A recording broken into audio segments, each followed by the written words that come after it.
Amigos de Cuatro Vientos, bienvenidos sean todos ustedes, todas ustedes también aquí a nuestra plataforma 4B TV, transmitiendo en vivo desde la ciudad de Ensenada, Baja California, México, en este miércoles 24 de noviembre del año 2021.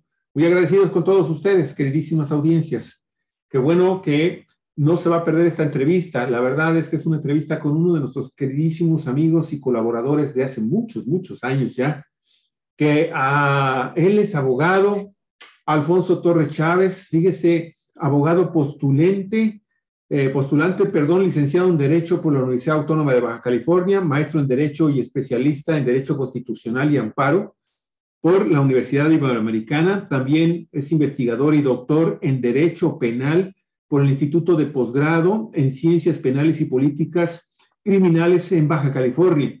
Profesor en el Centro de Estudios Universitarios Xochicalco, en la Universidad de las Américas, en la Universidad Iberoamericana y también en el Centro Universitario Tijuana.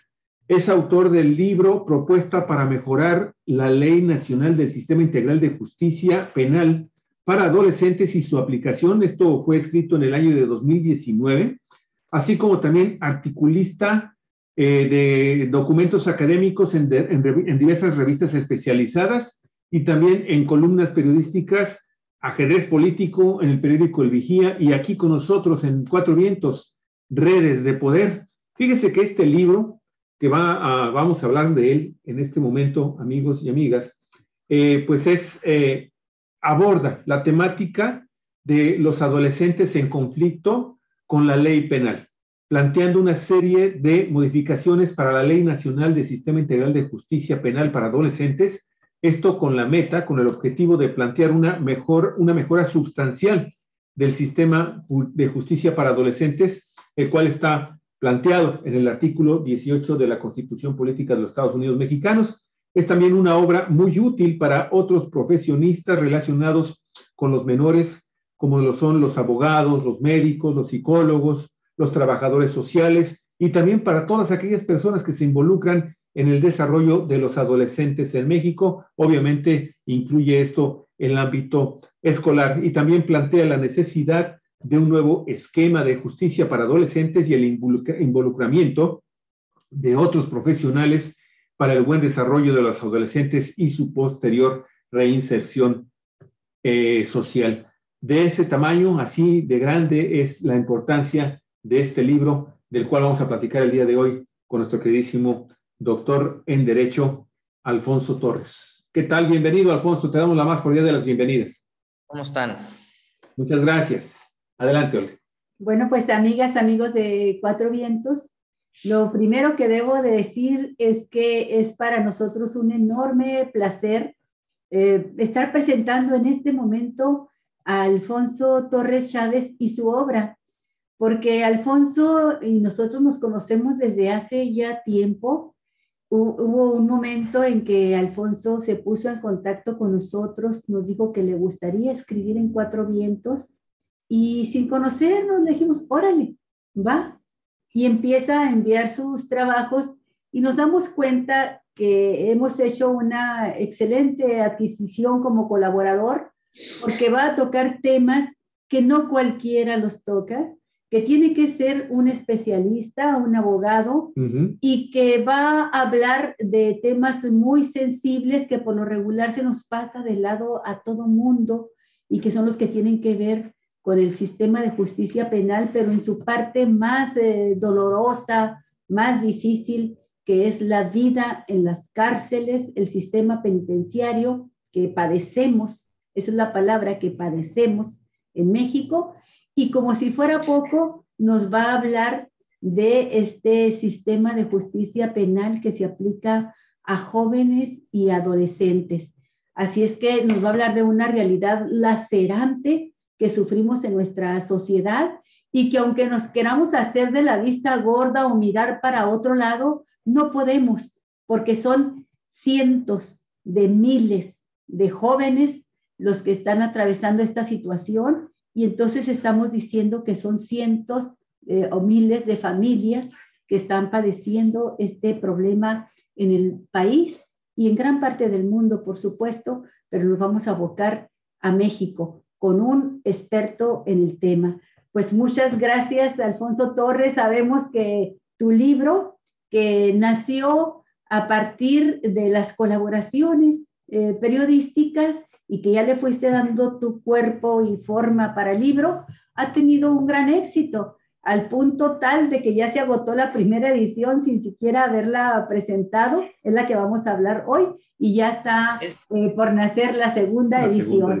Así es que felicidades. Además, también felicitarlo porque es un hombre de gran inquietud, curiosidad intelectual, pero también de mucha disciplina. Y en este tiempo de pandemia hubo quienes nos dedicamos o se dedicaron a quejarse, a lamentarse de estar confinados, de estar batallando, y él se dedicó a concluir su tesis de doctorado. Así es que tenemos también ese orgullo de tenerlo ya como doctor al maestro Alfonso Torres Chávez. Bienvenido, Alfonso. Dime por dónde empezamos, Alfonso. Yo recuerdo todas y cada una de tus columnas, que hay que decir que no nada más hablas del sistema penal, ni nada más hablas del sistema penitenciario. Hablas de muchos temas, nos has hecho columnas seriadas sobre temas criminales, sobre todo muy interesantes, ¿no? El caso Colosio, el caso Kennedy, hablas de muchos temas, pero esta es tu especialidad. Sí. Adelante. Fíjate que fue un accidental. Yo estaba muy a gusto en mi casa, y de repente en un lapso de vacaciones me llega una invitación de una escuela acá en Tijuana. Dicen, oiga, fíjese que pues, tenemos una oferta de una maestría. Ándale, pues. Entonces fui a ver la maestría. Entonces, llego y me dicen, oye, pues hay que hacer una tesis para titularse de la maestría y demás. Y bueno, ¿no? Y entonces se exigen el protocolo de investigación. Y yo dije, ¿y por dónde empiezo a buscar? Porque pues materia penal es así, ¿no? Y entonces dices, y entonces me di cuenta de que de repente sobre las cárceles nadie quería hablar. Por ahí hay manuales de las cárceles y demás, pero en realidad no es un tema muy, muy investigado. Entonces hice un protocolo para hablar sobre la ley de adolescentes.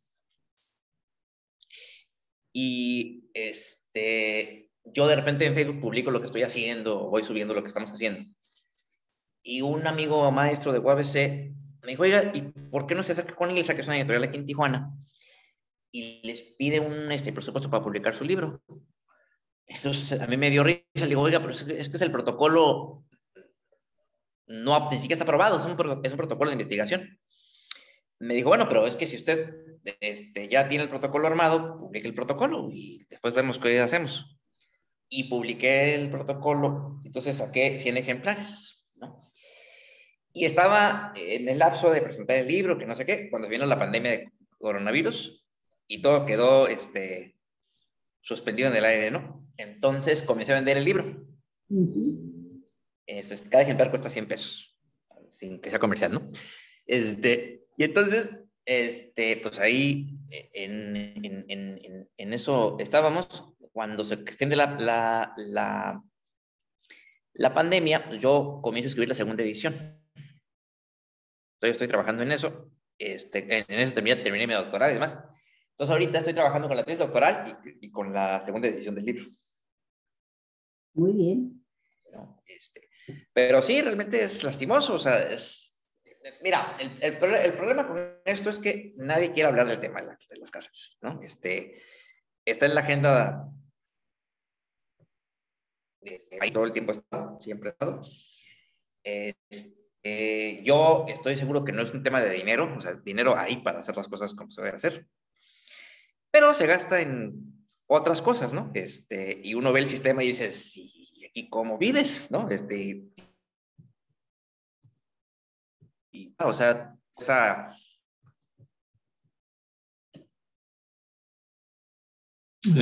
comer, y entonces, yo me comencé a meter en la estadística de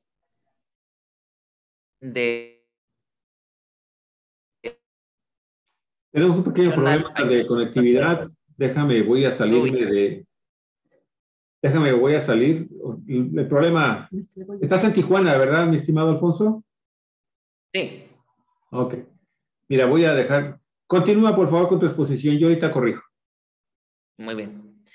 Y entonces, así comenzamos, ¿no? Ya para la segunda edición, por ejemplo, salió hay un documento que publica la CNDH, que es un documento público, cualquier persona lo puede consultar en internet, que es que es un documento que te dice cómo están las cárceles en el país y cómo se califican y en qué niveles están y todo, ¿no? Y bueno, el promedio general a nivel nacional es 6.5, ¿no? O sea... ¿Esa es la calificación de 1 a 10? De 1 a 10 a nivel nacional es 6.5. Uh-huh. Y luego esos sujetos de la CNH se meten a cerezos militares, se meten a cárceles municipales y demás. Y por ejemplo, Baja California tiene un promedio de 7.5. Uh-huh. Estamos tronados, ¿no? Uh-huh. Mexicali, Tijuana y Tecate y nada, ¿no? O sea, no hay... No hay de dónde escoger. Entonces tú ves los promedios y dices, oye, pues entonces, ¿qué es? ¿Verdad? Pues no se ha modificado en nada, ¿no? Entonces me ocurrió a mí hablar del Cerezo y pedir la información del Cerezo, Tijuana. Y entonces me contesta una secretaria y me dice, ¿usted para qué quiere la información? Pues porque soy investigador y me gusta saber, ¿verdad? Entonces me dijo, no, es que no puedo hacerla, tiene que pedírsela a la unidad de transparencia del gobierno del estado. Híjole. Entonces mando un correo a la unidad de transparencia y me dicen que me van a mandar la información. Y sigo esperando, ¿verdad? No, van a salir raíces en la silla, no me ha llegado nada, ¿no? Entonces, pero la CNDH publica sus cifras, que son bastante confiables, y pues la realidad es que está atronado, o sea, no hay forma de hacer las cosas, ¿no? Lo cual, pues no quiere decir que estemos, o sea, no me quejo, sino simplemente esa es la realidad, ¿no? O sea, las cosas que se hacen con poco dinero, si es que lo hay. Dice la Carta Federal que está prohibida las gabelas en las cárceles, pero sin embargo, pues no conozco una cárcel donde no te cueste dormir, comer, conseguir un cepillo, bañarte, conseguir una cobija.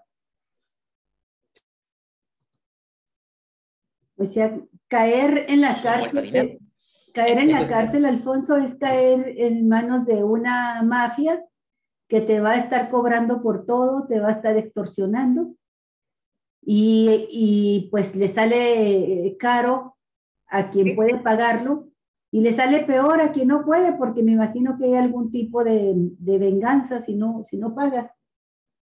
Sí, o sea, bueno, miren, según el CNDH, tú puedes vivir una vida tranquila en la prisión con 5,000 pesos mensuales.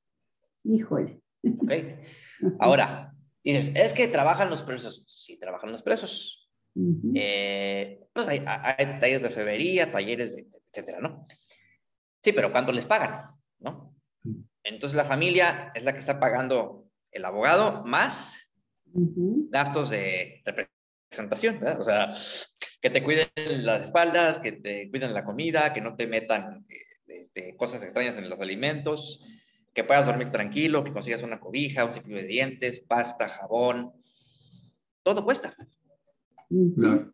Alfonso, a mí me gustaría tomar el centro de la entrevista de esta emisión, esta entrevista que tenemos, para que en este contexto que estás mencionando del cómo están las cárceles en el estado de Baja California, que obviamente no están ni mejor ni peor que el resto de las cárceles en México, el contexto de los jóvenes, de las y los jóvenes, mi estimado Alfonso, porque ese es el tema central de tu libro. Sí, y me gustaría mucho que primero entonces nos pusieras un panorama de la juventud adolescente en las cárceles del país, por favor.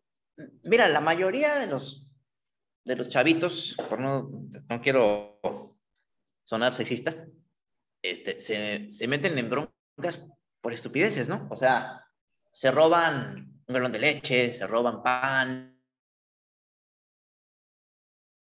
Eso no es ningún delito grave, ¿no? Y entonces, ya cuando comienzan a ver que hay dinero las pandillas, que, ¿no? Se meten a robar autopartes, o un coche, ¿no? Y tú preguntas, ¿y por qué lo haces? No, pues muchos te dicen, es que quiero ver qué se siente robar, ¿no?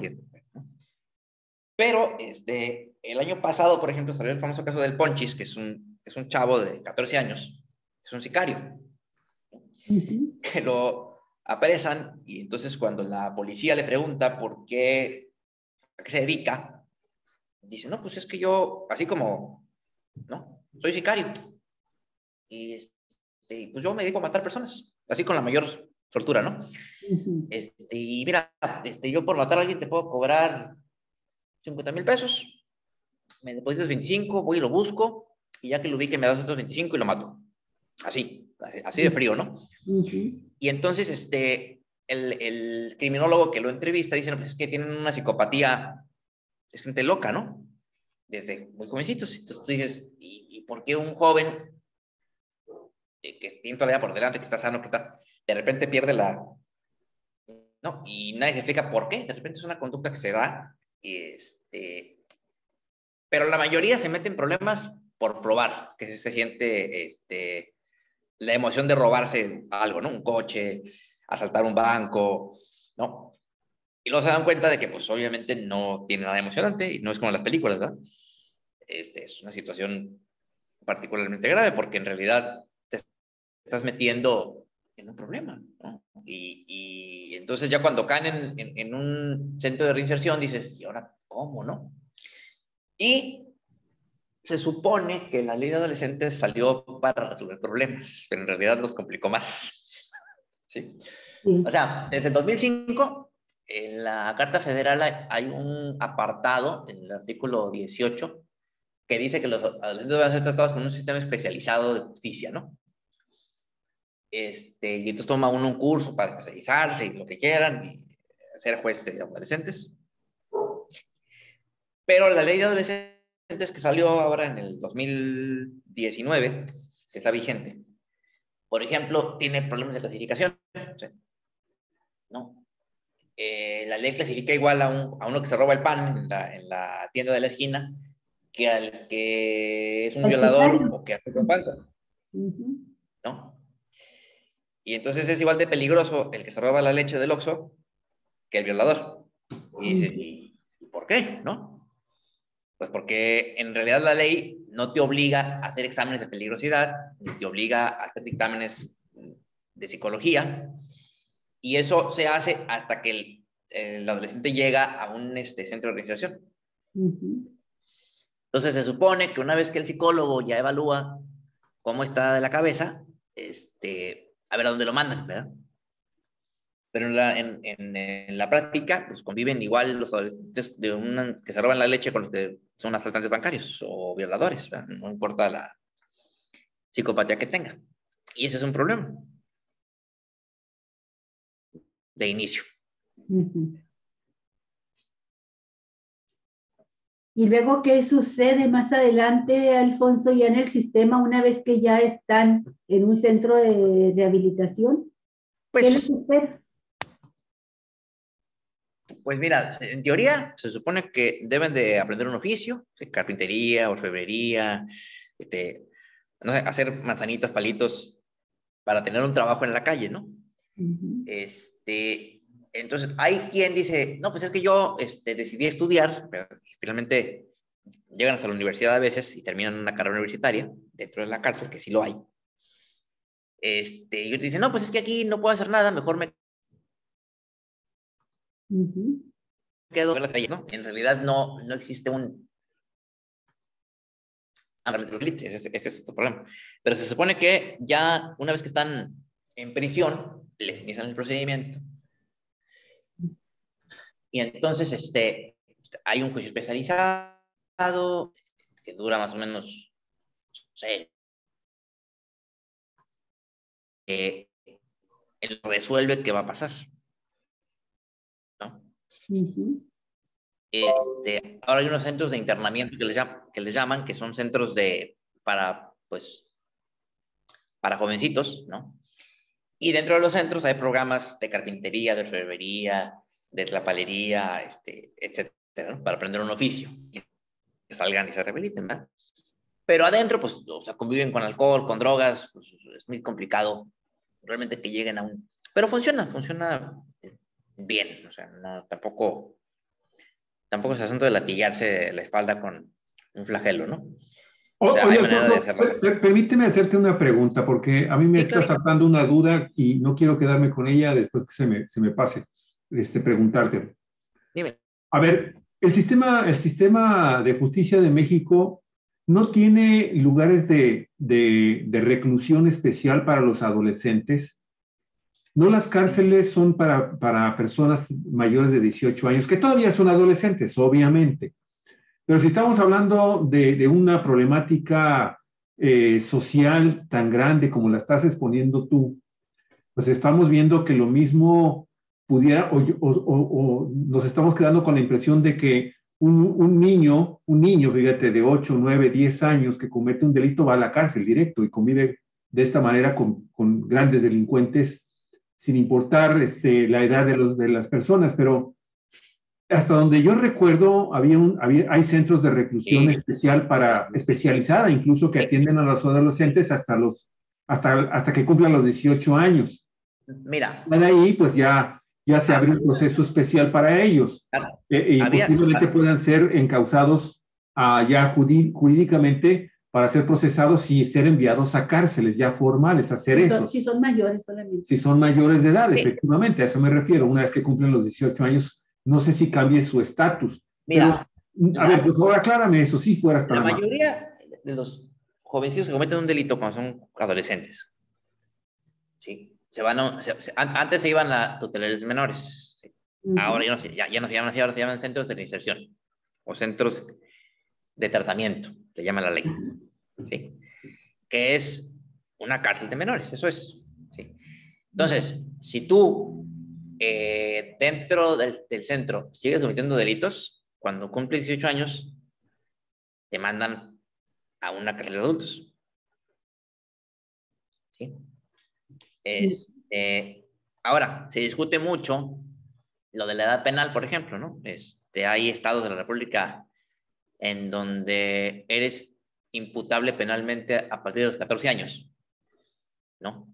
Y luego hay otros que dicen, no, es que a los 16 ya es peligroso y demás. Y tienen, pues no sé, 20 años discutiendo si la edad penal debe subir o bajar, ¿no? Pero yo te voy a decir una cosa, yo considero que es igual de peligroso un asaltante a los 14 que a los 25,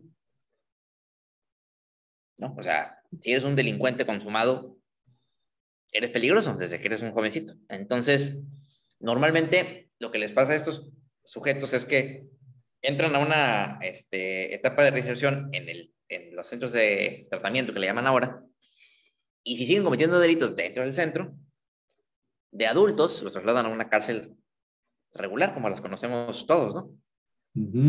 Entonces, normalmente no, digo, yo no estoy diciendo que no tengan compostura, por supuesto que deben tener algún tipo de arreglo, ¿no? Social. Pero, en general, la mayoría sigue cometiendo delitos. Entonces, tu propuesta en el libro, mi estimado Alfonso, ¿cuál es? ¿A desaparecer o rediseñar los centros de atención especializada para jóvenes adolescentes que están cometiendo delitos? Sí, o sea, yo de lo que estoy hablando es de que en la ley de adolescentes, por ejemplo, tenemos un problema de clasificación, ¿sí? ¿Por qué? Porque la ley no distingue un primo delincuente de un cuate que se mete a robar $500,000 en el banco, ¿sí? O sea, a la ley no le interesa si eres un delincuente inicial o si eres... Si ya tienes una larga trayectoria criminal. Y es un problema, porque dices, ok, quiere decir entonces que un jovencito de 14 años que se roba un pan, se va a ir a un cerezo, como si fuera un ladrón de bancos. Así es. O un homicida, o un violador, ¿no? Cuando en realidad, pues no lo es, ¿no? Pero la ley no distingue una cosa de la otra. O sea, en primer lugar, tu propuesta es clasificar correctamente a los que infringieron la ley, a los jóvenes, adolescentes, niños que infringen la ley, en base a un criterio de peligrosidad, del grado del delito cometido y de los antecedentes que O sea, tenga el joven o la joven. mira, no hay ninguna ciencia. Lo único que estoy diciendo es, toda la vida se han hecho exámenes de peligrosidad a adultos y a jóvenes que cometen toda la vida, desde hace siglos que ¿no? existe la criminología, se ha hecho siempre exámenes. Y se supone, o al menos así está en la ley, que el criminólogo o el psicólogo que hace los exámenes en las prisiones, después decir, mira, fíjate que este cuate es capaz de, no sé, ¿no? De matar a alguien, o es un violador serial. Mándalo a un área especializada y lo encierras allá, donde no delata. Pero la ley dice, no, es que no importa cómo clasifiques, no interesa. Nada más, tú mételo a la cárcel y luego vemos. Y tú dices, oye, pues es una ley nacional que articula todo un sistema de justicia. ¿Cómo puede ser que no sea claro en el momento de decir cómo voy a clasificar a una persona peligrosa de una que no lo es? ¿No? Entonces yo, por ejemplo, estoy diciendo, ¿sabes qué? Oblígalos a que les hagan exámenes y que con base en los resultados de los exámenes clasifiquen en un espacio de la prisión. ¿Sí? Si es un tipo súper peligroso, como el Ponchis, por ejemplo, que es un homicida, pues mándalo a un psiquiátrico en la prisión. ¿Verdad? Si es un que se roba el pan de la esquina, pues mándalo, no sé, a hacer barrendero en la calle 6 meses para que sea. Sí. ¿Sí? No tiene que ir a la cárcel. Trabajo social. Pues. Ajá. Exacto. Pero la ley dice, no, es que hay que, no importa lo que seas, hay que para adentro. Y entonces luego vemos cómo te vas a tratar, ¿verdad? Y no es hasta que se hace el juicio, en materia fíjate que no es tan peligroso. Te voy a dar una oportunidad de que te resocialices, ¿no?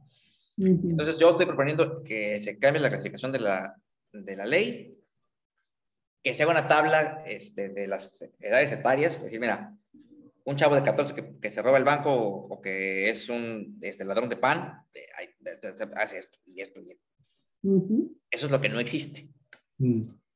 Y entonces, ya después me meto yo a hablar de la celebración de las cárceles y yo, en esta edición metí algunos datos de los cerezos del estado, Tecate, Mexicali, Tijuana, Ensenada, Rosarito, etc. Y luego a nivel nacional metí algunos datos de algunos estados que encontré que se me hicieron interesantes. Pero básicamente la propuesta es esa, es que la ley clasifique como debe ser. Oye, Alfonso, para llegar a estas conclusiones me imagino que consultaste también estadística. Sí, claro. Y en ese sentido, a mí me gustaría saber si tú conoces en este momento, si también los delitos que cometen los adolescentes, incluso algunos niños, porque estamos viendo que cada vez la delincuencia se está presentando más incluso entre niños, ¿sí? Sí. Han crecido. Y fundamentalmente también esa estadística que nos señala, debe de decirnos a qué tipo de delitos, en qué tipo de delitos están cometiendo ya los muchachos, los adolescentes y las adolescentes, porque eso también abarca los dos géneros, pero, y todos los demás, ¿no? Toda la diversidad sexual para que no vaya a haber ningún malentendido, pero por otro lado, mi estimado Alfonso, también esto, yo no sé si también se deba a los niveles de criminalidad y de impunidad que hemos vivido en los últimos años, en todos los últimos 35 años, incluyo algunos de obviamente los 3 de este gobierno también, sí, en donde vemos que hay esfuerzos por tratar de cambiar esta situación con los jóvenes, pero la realidad, estadísticamente, no sé si se esté demostrando que estamos ante un receso de la delincuencia adolescente o está incrementándose esa actividad criminal. Bueno, mira, lo último que yo vi, que fue hace como 15 días, porque yo cuando no tengo nada que hacer me meto en estadísticas. Ajá, bien, perfecto, estupendo. Ajá. ¿Sí? No tiene que, no, si tomo café de repente, me gusta ir al cine, pero también tengo que trabajar, entonces, ¿no? Entonces, por ejemplo, yo en la madrugada, que a veces no duermo mucho, a las 5 de la mañana estoy ya viendo estadísticas de la ONU, a ver qué hay. Y, por ejemplo, este año dijeron, no, es que en América Latina ha aumentado 125% la sobrepoblación de las prisiones en el mundo. Sí. Y dices, ok, ¿y en América Latina en qué países? Honduras, El Salvador, Guatemala, todos los que Estados Unidos considera tercer mundo, ¿no? Nosotros, que dicen que estamos jodidos, yo trato de ver la vida positivamente, pero bueno.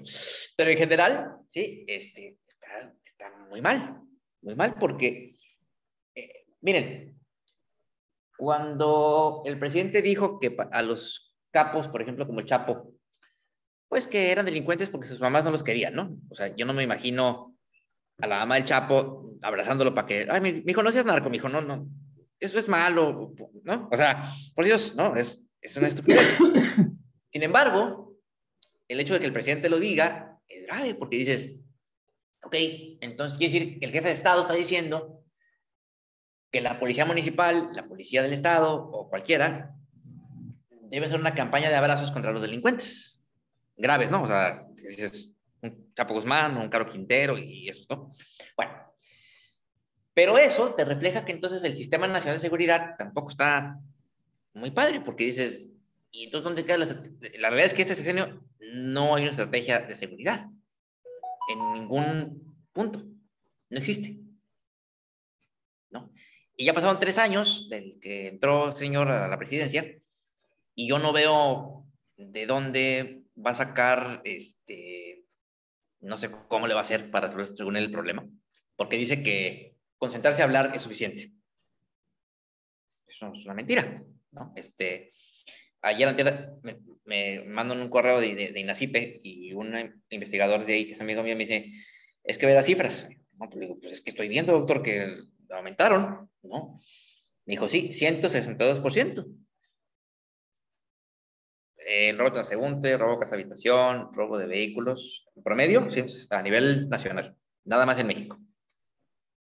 Entonces dices, a ver, si el robo de vehículos, que es un delito común y corriente, aumentó 162%, pues entonces, ¿dónde está el problema?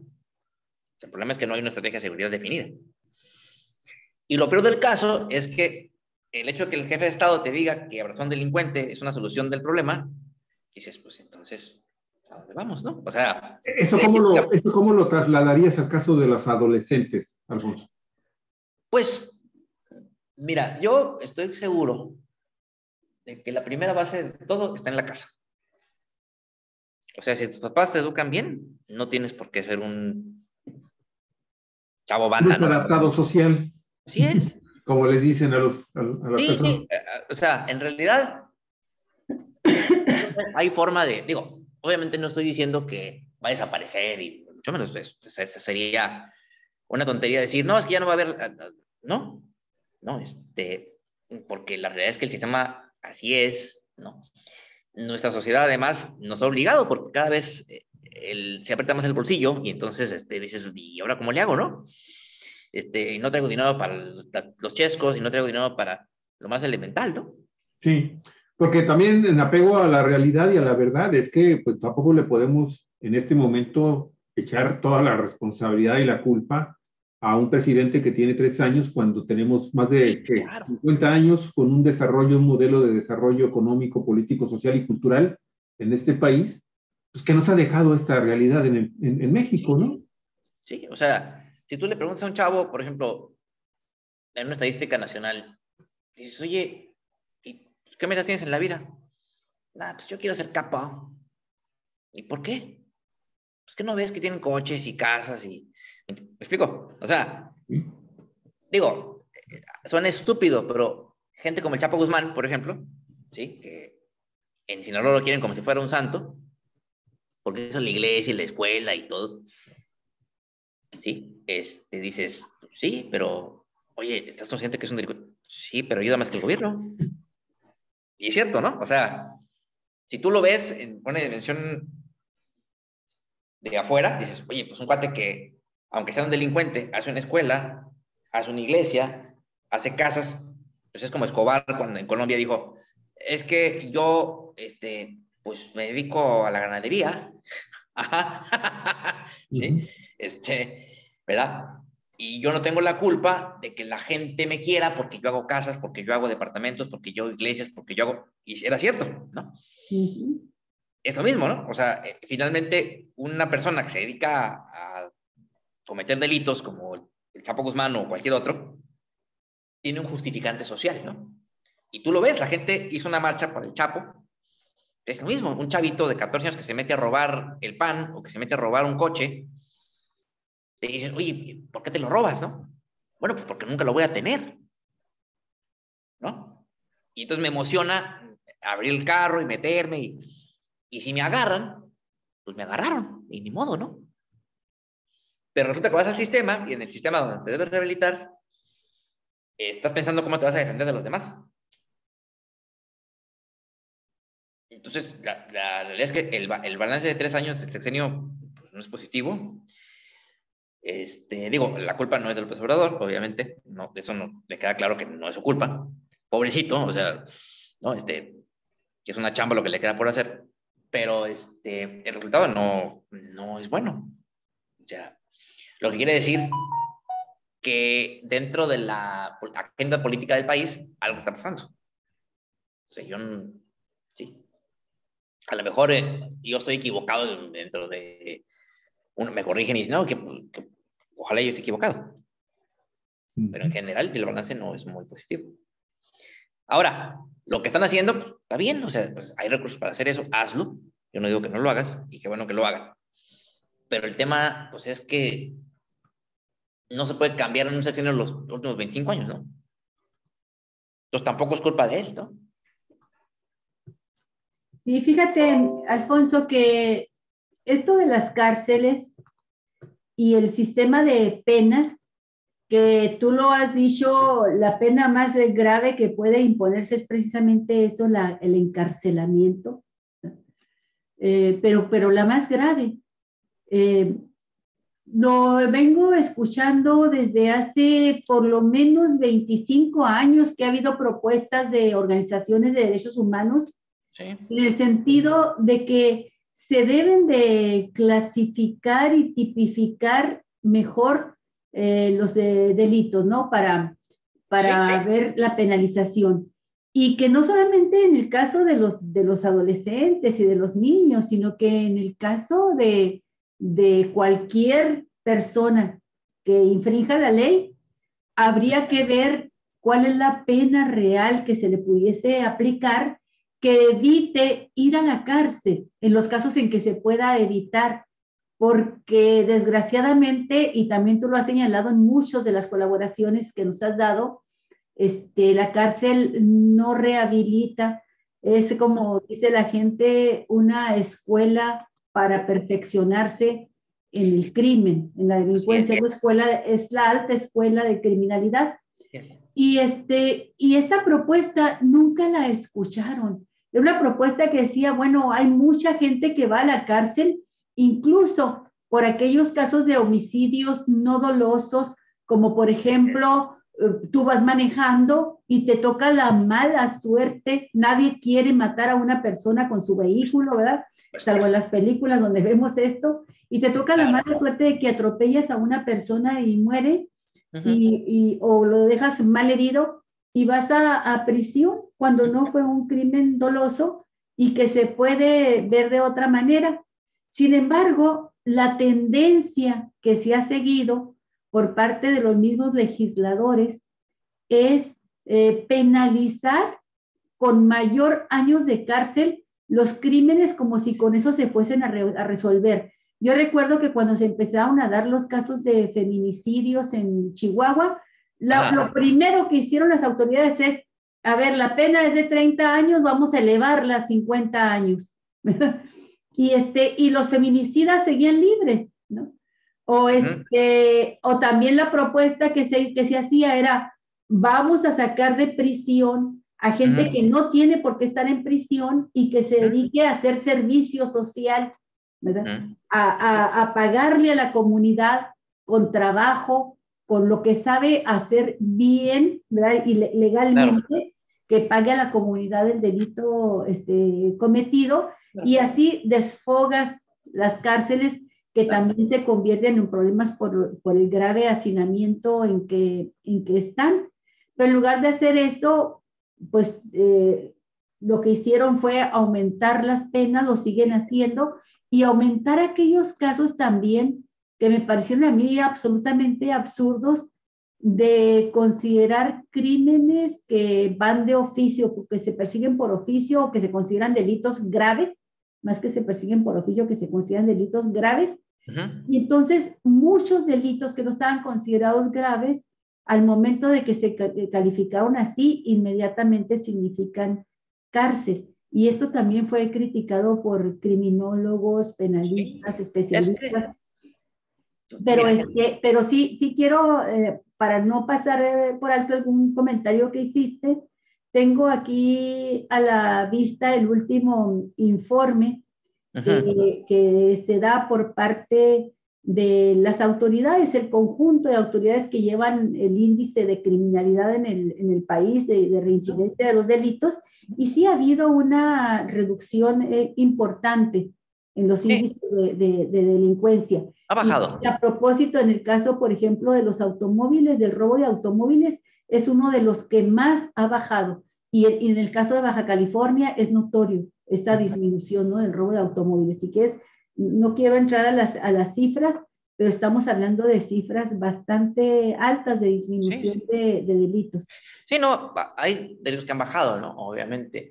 Lo que pasa es que en México, miren, en México tenemos una obsesión, decía un amigo mío, ¿no?, que cuando va al Congreso de la Unión a que le pidan una opinión a un criminólogo muy conocido, Luis Rodríguez Manzanera, dice, yo me siento como en mi casa, ¿no? Nadie me hace caso, ¿no? Lo invitaron a una reunión de legisladores hace unos meses y entonces, de repente, le mandó un correo para pedirle información de alguna cosa y me contesta con unos archivos y me dice que acaba de estar con los diputados hace unos días. Pero ¿cómo le fue?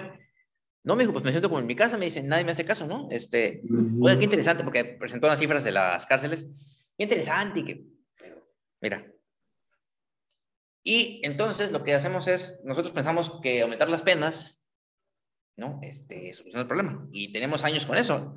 Aumentarle la pena. Espérame, a ver, ¿por qué la vas a aumentar? ¿No? O sea, la pena máxima en México ahorita son 50 años. Sí. ¿No? Y ahí está el caso de Mario Burto, ¿no?, que está aquí en el Hongo de Tecate, trasladado, que tenía una pena de 45 años, apeló y se la subieron a 50. Uy. Qué caray. Qué barbaridad. Sí, y entonces lo entrevistaron hace como 3 semanas, algo así, ¿no? Y entonces dijo que pues él tenía que confesar después de 25 años, pues que él no había matado a nadie. Oiga, pero si las fotos que están en los medios son de usted y usted está fotografiado. Sí, pero yo no lo maté. ¿Y por qué no lo dijo? Pues porque me obligaron a decir mentiras. O sea, después de 25 años. Sí, o sea, no tiene sentido, ¿no? Entonces, yo lo que estoy diciendo es, o sea, subir las penas no es una solución, y nunca lo ha sido, ¿no? Pero tenemos una política así. En México pensamos que subir las penas es muy chic, ¿no? Y entonces aumentan las penas a todos los delitos, ¿no? Y ya con eso les da temor y miedo ir a la cárcel, ¿no? Nosotros, ¿no? O sea... Alfonso, entonces permíteme hacerte de mi parte la última pregunta, que creo yo que también nuestra queridísima audiencia también muy posiblemente se la esté formulando. Ok, nos has dado un aporte de datos muy interesantes y dices, bueno, tampoco el hecho, como te la pregunta Olga, pues el hecho de estar aumentando las penalidades no llevan a nada, a final de cuentas. ¿No? Entonces tú, en este libro que estamos viendo, que es Propuesta para mejorar la Ley Nacional del Sistema Integral de Justicia Penal para Adolescentes y su aplicación, planteas entonces que esto le puede servir, tu libro, tu escrito, le puede servir a todas aquellas personas que están relacionadas con la problemática de los adolescentes, de las y los adolescentes en México, como citas a los abogados, a los médicos, a los psicólogos, a los trabajadores sociales, pero no sé si esto también les sirva, tus propuestas, y esa sería mi pregunta, conocer tus propuestas en conjunto, ¿sí? Lo que concluyes, cómo mejorar finalmente esta Ley Nacional del Sistema Integral de Justicia, porque pues la sociedad siempre podía estar haciendo su trabajo, pero ya estamos viendo por lo que hemos estado diciendo y lo que has estado afirmando aquí también, gracias a tu estudio, que las autoridades simple y sencillamente pues están ahí nada más como como un objeto decorativo. Existen instituciones que se han especializado en la atención específica de los adolescentes y las adolescentes y los niños. Así es. Pero pareciera ser que están ahí también dentro del aparato burocrático a nivel federal, estatal y municipal, nada más como te digo, simples objetos que pueden estar hablando, pueden estar haciendo denuncias, pero cuando presentan propuestas, simple y sencillamente son ignoradas. Estas propuestas son ignoradas. Entonces, ¿qué hacer? ¿Cuál es esta propuesta si nos la pudiera sintetizar? Porque pues ya son las 9 de la mañana con 11 minutos. Y nos gustaría mucho que fuéramos ya enfilando las conclusiones, mi estimado Alfonso. Pues mira, la propuesta en general es, yo creo, ¿no? Otra vez reformar la ley de adolescentes, ¿no? E insertarle un capítulo, por ejemplo, de clasificación de adolescentes. O sea, quién es peligroso y quién no lo es. Hablar, por ejemplo, de que para poder clasificar a un adolescente se le haga un examen por parte de un perito en criminología que esté bien hecho el examen. Y así, síntesis rápido, e intentar que el que se roba el pan o la leche o cualquier delito menor, sí, en vez de pasar por un proceso penal largo, pues se vaya a hacer trabajo social. Eso es básicamente la propuesta. ¿Para qué? Para que no se queden en las cárceles como desaparición. Sí, es una propuesta que han sostenido los especialistas y la gente con sentido común. Es de sentido común, claro, es de sentido común. Sí. Así es. ¿Y tú crees que llegará el momento, hay condiciones para que se apruebe algo así? Miren, ya para ir cerrando, les voy a platicar una anécdota. Un amigo mío tiene una tía que es diputada por Morena en Coahuila. Y esta mujer me habla desde hace ya mucho. Dice, oye, leí tu libro, bueno, vi una foto del libro, entonces me buscó para comprarme un ejemplar del libro. Oye, ¿y para qué quieres el libro? No, me dijo, es que lo voy a llevar al Congreso Federal para hacer una propuesta. Bueno, pues si me invitas, con mucho gusto les doy una plática a los legisladores y les explico cómo funciona. Y entonces cuando me compra el libro dices, pues sí, o sea, tiene sentido que una diputada le interese tratar el tema, ¿no? Para que sepan cómo funciona.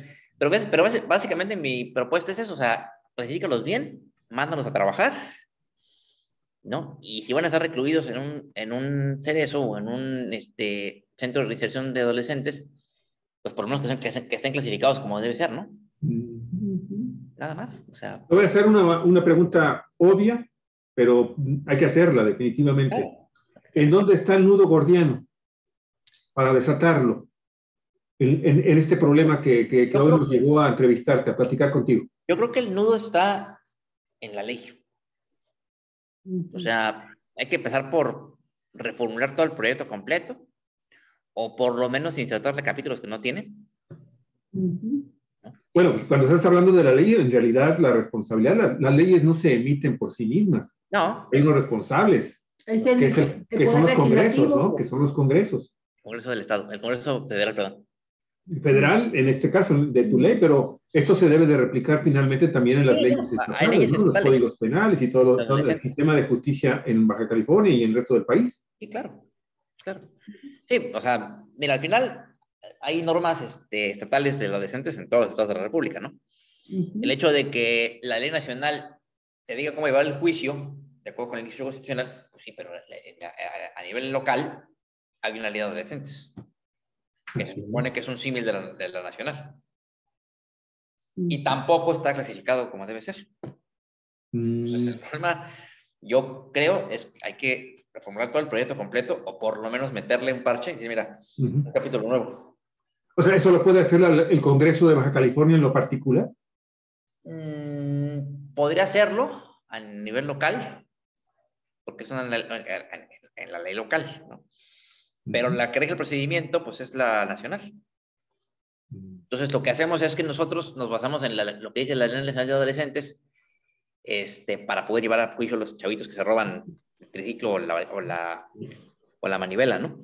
Y básicamente eso es, o sea, nada más con que se clasificara adecuadamente y se les obligara a que antes de entrar a un centro de reinserción se les hicieran exámenes de peligrosidad, se resolverían muchos problemas. Nada más, pero no lo hacen. Que ya existe ese protocolo, Alfonso. Sí, hay un protocolo.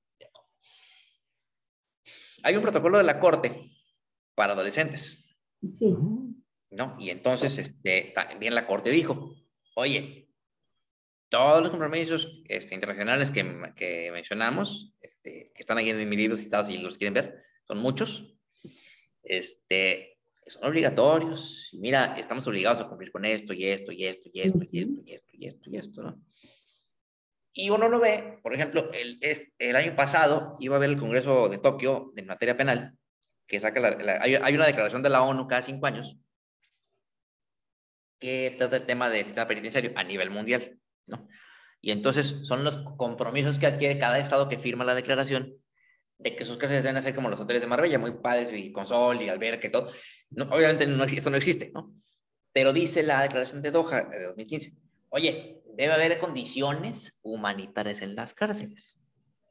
Entonces, para 2020 iban a hacer el Congreso en Japón, en Tokio, y se viene la pandemia de coronavirus y todo se volvió una locura. Entonces salió la declaración de Tokio hace como 3 meses, publicada tarde, y repitió, oye, ya fui a las cárceles y mira, están igual que hace 5 años. En el mundo, ¿eh?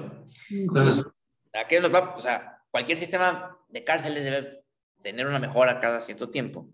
Y yo lo que creo, así, grosso modo, es, pues nada más clasifica bien. O sea, ¿sí? Mete una clasificación correcta, hace exámenes para saber si es peligroso o no es peligroso, y a ver a dónde lo vas a mandar y qué lo vas a poner a hacer. A hacer bolitos, palitos, a tejer, a hacer macramé, no sé, ¿no? Que se ocupe en algo. Claro, o sea, que esté ocupado, ¿sí? Que aprenda a hacer carritos o no sé, ¿no? Claro, claro. Oye, Alfonso, ahora sí dinos cómo conseguir tu libro, porque pues no está publicado, tú lo estás vendiendo directamente a través de tu página, ¿no? Pues mira, hay aquí varios detalles. Esto lo edité con Ilsa Ediciones. Ilsa está aquí en Tijuana, allí en Otay, donde está la universidad. Ponlo a la izquierda, con tu izquierda, ahí. Ajá. Ahí está. Bueno, eso lo editó Ilsa Ediciones. Ilsa está en Tijuana, aquí en Otay, en Otay Universidad. Entonces yo tengo, salvo un apartado que ya hice de un ejemplar que me pidieron, como unos 15 ejemplares, algo así, aquí en mi departamento. Entonces, si alguien quiere libros, pues el libro vale 100 pesos ahorita. No lo he subido. Entonces, aprovechen la ganga en oferta, la ganga que está en entrevista ahorita. La gente que quiera, me puede mandar un WhatsApp a mi celular y me deposito en mi cuenta de Santander y les mando el libro. Nada más, si son de fuera, necesito que me depositen el envío y el costo, ¿no? Para mandarlo por paquetería. Y lo que estoy empezando a mandar cotizar ayer antier, que me repriman 100 ejemplares más de la primera edición. ¿No? Entonces, por las épocas que son y todo, posiblemente yo presente el libro hasta enero o febrero del año que viene. Sí. Okay. ¿No? Presencial o en línea, ¿no? No lo sé, a lo mejor los dos. Las dos formas. Pero ahorita tengo libros aquí en el departamento. Si alguien quiere, pues me depositan, me hablan a mi celular, les doy mi número. Y les mando el libro con mucho gusto. ¿100 más cuánto de envío? 100 más. Fíjate que honestamente no sé, no he checado las paqueterías. Creo que serán unos. Pues dependiendo 20, de 25, dónde vaya, ¿no? Claro, no, será cosa de cotizar nada más a dónde te los mando, ¿no? Pero el costo del libro es de 100 pesos. Entonces, cuando se acabe el pool que tengo aquí en el departamento, tengo que mandar a reimprimir otros 100 de la primera edición. No tengo ya más libros. Ok. Y la segunda sale yo creo que hasta el año que entra. No, todavía la estoy terminando de perfilar. Muy bien, Alfonso, muy bien. No, pues Alfonso, felicitarte de nueva cuenta por el éxito que has tenido con tu libro, agradecerte las colaboraciones que tienes con nosotros Estuviste mucho tiempo dando explicaciones, diciendo, esperen, estoy muy ocupado, esta semana no va a haber columna, pero ya la próxima sí. Pero sabemos que siempre contamos contigo, comprendemos que te metiste en una dinámica de trabajo muy, muy intensa en que has logrado muchos metas, has logrado muchas metas que te propusiste. Entre ellas, pues ya tu primer libro y tu doctorado. Felicidades por ello. Muchas gracias por la primicia de la presentación aquí en Cuatro Vientos, ¿verdad? Por esta entrevista. Y estamos puestos, Alfonso, para cuando venga la segunda, y como tú dices, y creo que es la mejor manera de hacerlo, por allá de febrero, pues en presencial, hasta donde se pueda, y aprovechamos esta gran carretera que se nos ha abierto de vías de comunicación. Miren, yo de hecho hice nada más, es un comentario, ¿no? Hice hace unos días un video en vivo en mi Facebook, donde yo comenté que por las condiciones en las que estamos, por el coronavirus que todavía no se acaba, sigue el problema del COVID, voy a terminar por hacer una presentación en línea y otra presencial, ¿no? Sí. Claro. Y estoy negociando con las universidades donde trabajo que me echen la mano para presentar el libro, pero todavía no me han contestado de fechas, ¿no? Honestamente, yo creo que ahorita ya no hago nada, o sea, ya estamos... Ya estás a unos pasos de las vacaciones. Entonces, no va a haber manera de hacer muchas cosas ahorita durante lo que resta de noviembre y parte de diciembre. Pero sí, yo creo que lo voy a hacer en línea la presentación y una presencial, obviamente, ¿no? Muy bien. Muy bien. Muy bien. Pues mira, te mandan a saludar Julio César García, también Irma Ojeda, te mandan saludos muy afectuosos, te felicitan también por tu iniciativa, por tu libro, por tu trabajo a favor de la sociedad y específicamente en estos temas. Al igual que Gina Salazar, Irma Ojeda, Julio García, Alicia Gallegos también está con nosotros. Muchísimas gracias a ustedes. Cuitláhuac Martínez, muchísimas gracias. Pues, Alfonso, te queremos agradecer muchísimo entonces de nueva cuenta y entonces estamos en contacto y esperamos tus nuevas columnas.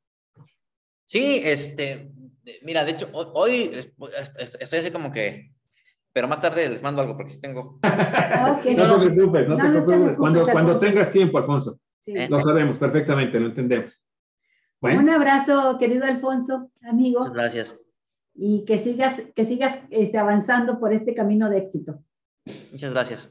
Hasta pronto. Amigos y amigas, y con esto terminamos de momento esta primera transmisión. No se pierdan unos 5 o 10 minutos, cuando mucho. Ya tenemos la segunda entrevista en vivo que vamos a realizar. Bueno, este es un diálogo con la maestra Mari Carmen Rioseco, temas de feminismo. No se vaya a perder el programa. Nos va a hablar de las mujeres revolucionarias que no han sido tomadas en consideración o son olvidadas en los libros de texto oficiales. Así es, ahora con motivo del 111 aniversario de la Revolución Mexicana, la participación de las mujeres, que no solamente fueron las adelitas o las soldaderas, sino que hubo mujeres que encabezaron, que incluso algunas vestidas de hombre dirigieron batallas, encabezaron ejércitos populares, y de esto poco o nada sabemos, ¿verdad? Entonces va a ser un tema interesante. 5 o 10 minutos, cuando mucho, estamos de regreso con ustedes. Muchas gracias.